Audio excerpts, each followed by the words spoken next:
নমস্কার বন্ধুরা, আজকে আমি খুবই অল্প সময়ে অল্প উপকরণ দিয়ে একটি মজার নাস্তা বানিয়ে দেখাবো।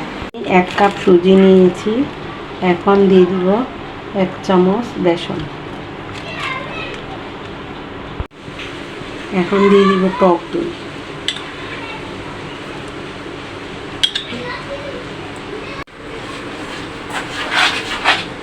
এখন এখানে দিয়ে দিব পেঁয়াজ কুচি,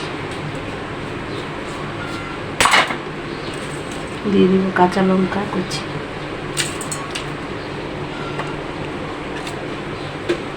গ্রেট করে 2 রসুনের কোয়া দিয়ে দিব, আদা গ্রেট করে দিয়ে দিব, গ্রেট করে রাখা একটি আলু দিয়ে দিব। এখন দিয়ে দিব ধনেপাতা কুচি,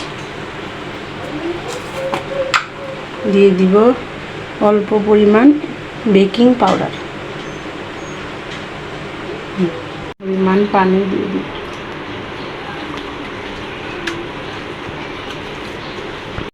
দিয়ে দিব পরিমাণ মতো লবণ। লবণটা দিতে মনে ছিল না। অল্প হলুদের গুঁড়া দিয়ে এটা আমি ভালো করে মিক্সড করে 20 মিনিটের জন্য ঢাকা দিয়ে রেখে দিব। প্রথমে কড়াইয়ে অল্প পরিমাণ তেল দিয়ে দিলাম। এখন আমি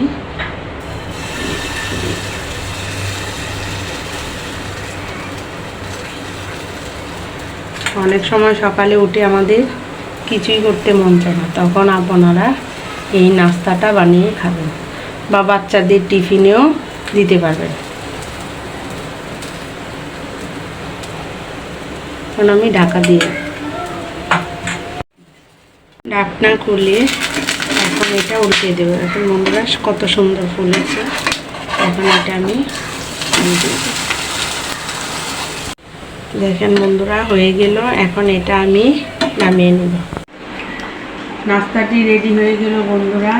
আমার ভিডিওটি ভালো লাগলে লাইক, কমেন্ট, শেয়ার ও প্লিজ সাবস্ক্রাইব করে দিবেন। সবাই ভালো থাকবেন, সুস্থ থাকবেন।